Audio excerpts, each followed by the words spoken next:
The other flaws with the story, I could forgive that. But this, is that really the message you want to be sending to young people?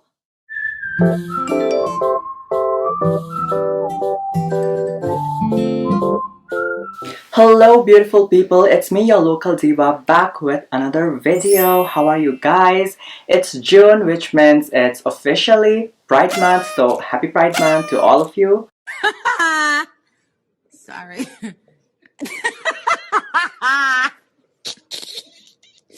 Clown. That's clown shit. In celebration of Pride Month, I thought I would read only LGBT books this month.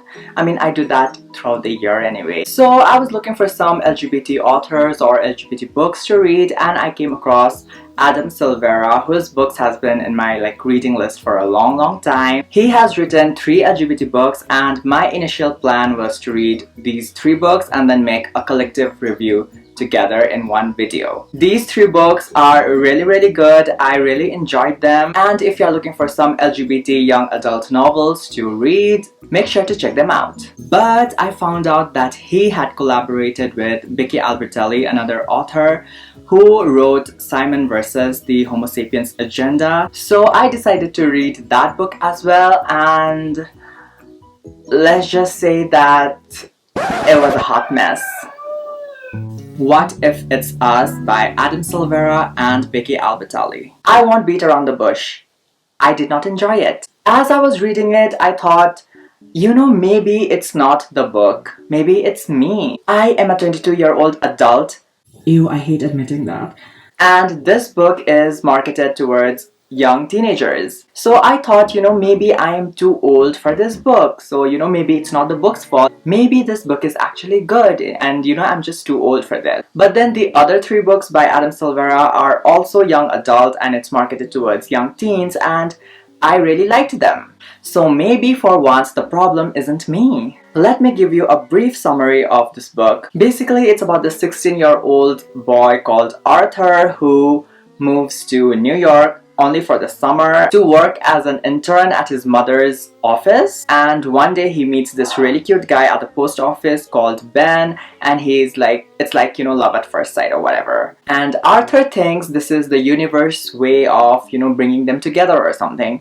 But the thing is, Arthur doesn't know this person's name or where he's from or whatever, they just meet one day and then they separate. So the story is basically about Arthur searching for this mystery boy, and then, well, he does meet him obviously, and then, there's romance. I'm not going to lie, it is kind of a cute story, but it just seems so Wattpad to me. The other young adult books that I read were actually really well written and witty, and they had deep themes and meanings. This book, on the other hand, is very surface level. It's not that deep, it's just bland. I know not every story has to be deep and philosophical or whatever, but while the other stories felt like real novels, this felt like a Wattpad story. My main issue definitely has to be the main character, Arthur. Arthur is meant to be this cute, adorable, and dorky little guy who is obsessed with Broadway and musicals,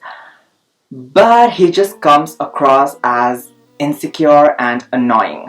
Now, insecurity is not a bad thing. I think there are a lot of books with insecure main characters, but they are supposed to feel relatable. They are supposed to feel likable. Someone you can root for. Arthur is none of those things. He is just plain irritating and annoying and unlikable. I'm sorry. He is very selfish, very self-involved, babbles a lot, does not listen to the other person, and kind of creepy. So in the beginning of the story, Arthur is trying to search for Ben, who is this really cute stranger to him, and he does not know his name. So the story brings up Craigslist as a possible way to seek someone, where you just post a description of the person you're looking for or a description of yourself and be like, hey, if you're this person, then contact me. I really thought this idea was very cute, but the writers do not go with this option. Instead, they turn Arthur into a stalker who stalks online, he stalks social media and comes across a photo of Ben, which he prints out and then sticks it in a bulletin board in a public cafe like a missing persons poster and tries to find Ben that way. When they finally meet again,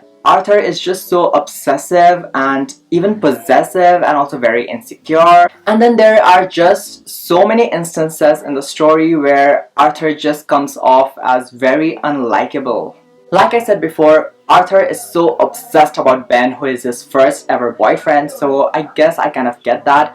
But then he sidelines his best friends, Jesse and Ethan, who are always trying to tell something to him. His friends are in Georgia, and so they are always texting or FaceTiming or whatever, and they are always trying to tell him something important, but because Arthur is like always obsessed about Ben, or he just dismisses his friends in favor of Ben, so he never really gets to hear what his friends are trying to tell him. And when his best friends Jesse and Ethan finally reveal to him that they are dating, he gets angry at them for not telling him sooner. Dude, what the fuck? And the thing is, the story tries to make him the good guy, that he is the victim and his friends are the bad ones. Like really, the novel tries to justify that. And then he has this really huge fight with Ben when he finds out that Ben and his ex-boyfriend Hudson are in a class together. Like I said, Insecure. the thing is, Ben did try to tell Arthur about this, but like the self-involved prick that he is, Arthur just starts babbling on and he just forms his own opinions and perceptions and he does not let Ben talk. So Ben does not get the opportunity to actually say it. And later, when Arthur finds out about this, he gets angry at Ben and Ben is like so sad and he's like, Oh my god, it's all my fault. I should have told Arthur, blah blah blah. like, no, you did try to tell Arthur and he didn't listen. And I just find it so ridiculous how the story paints Arthur as the main character, as if he's the one who is being wronged, as if he is a good person, and it is the other characters who are in the wrong. It's baffling. I never found you funny. I never found you entertaining. I never found you smart. I just found you annoying. Ben is also not a perfect character. He does have some flaws, but at the end of the story, he kind of gets a redemption arc with his friends and his group, so that's great. But Arthur does not get the same treatment. There is no character development for him. There is no redemption arc because the story wants to make us believe that Arthur is a perfect character and that he has no flaws and he has nothing to overcome or nothing to learn. Even at the end of the story, when he meets up with his best friends and he says that, oh, are you guys mad at me because I got angry at you about the issue, about your relationship and all that. And they're like, oh no, it's fine, you were in the right and we were in the wrong, you know, you are the good person and we are the bad guys, oh well then. Like, why the fuck is nobody calling Arthur out on his shit? And then there is the issue of his parents. From the very beginning, it is portrayed that Arthur's parents do not have a very healthy relationship. Arthur's mother comes off as very, very toxic. She is constantly looking down on her husband and constantly, you know, arguing with him about his unemployment, and she's very condescending and she keeps picking fights over the tiniest thing. I saw the divorce coming, Arthur saw the divorce coming, but when he confronts his parents about it, his mother is like, oh no, we have a very happy and stable relationship. Huh? We are not divorcing at all. What? And they try to play it off as if this is normal. His parents are like, oh, this is what marriages are, you know, this silly little fights happen in every marriages. Oh. And I'm just like, what? The mother is so toxic. And I actually thought this was a really great opportunity to showcase an unhealthy relationship and how it is better to separate from somebody you love because it may not be the best thing for you. Some people are not compatible and you know what? Divorces happen. So I thought this would have been a really great teaching moment, you know, to show another layer of relationship. But I was really let down by how the authors, you know, played this toxic relationship as something that is normal and something that happens all the time in marriages. But the most ridiculous part in the story that I cannot forgive was the scene in the subway where Ben and Arthur are like sitting down together and they're like leaning on each other or holding hands or something, and they are confronted by this adult man with a kid who is very homophobic. So he's like, You know, you guys should not do this in public. This is disgusting. Keep this at home. I don't want my kid seeing this. you know, these two men together, blah, blah, blah. And Ben actually stands up for them. He speaks out against the man and confronts the man, whereas Arthur is like quiet and, you know, submissive and scared, and he's like, oh yes, we won't do it, oh I'm so sorry, oh we won't do this in public, blah blah blah. Later on, when they get off from the subway, Arthur tells Ben, why did you do that? Why did you stand up against this man? You should have kept quiet. And Ben says, yes, I should have kept quiet.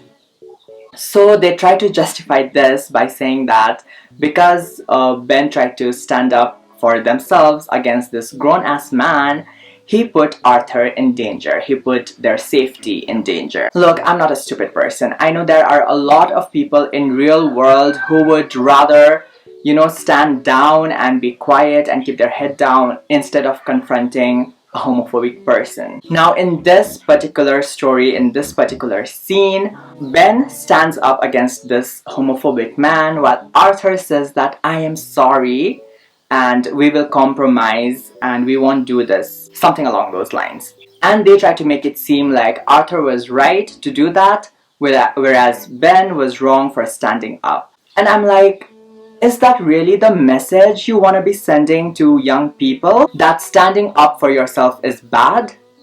Standing up against homophobia is wrong? I do not even understand the purpose of this scene. Like, why was this even included if you are not going to make it a teachable moment? You know, the writers had the opportunity to do something with the scene, like after the subway scene, maybe Arthur and Ben could have this really intense and long discussion about homophobia, about standing up for yourself, or about, you know, preserving your own safety and all that stuff. But no, the story decides to take Arthur's side and tries to make Ben the bad guy for standing up to this homophobic man. That did not sit well with me. The other flaws with the story, I could forgive that. But this, I just don't understand the logic. Both Adam and Becky are adults and they are part of the LGBT community as far as I know. So I really don't know what they were trying to do with this scene. What message are you trying to convey here? Now, both the writers are very talented and I think their individual works are really great and enjoyable. So it's really baffling how this collaborative project of theirs turned out so bad. Underneath it all, it is a cute and adorable love story between these two young teenagers, but just compared to all the other books in the same genre, this just falls flat. I am going to end my rant here. Some of you might end up enjoying this book, but I do not recommend it. I think there are a lot of other LGBT books that are so much better, and I do suggest checking out these two authors' individual works, but not this collaborative novel, which actually has a sequel, but I will not be checking that out. Thank you so much for watching this video. I hope you enjoyed it. Let me know what are some of your favorite LGBTQ young adult novels down in the comment section below. Stay safe, stay healthy, stay beautiful, and I will see you in my next video. Bye!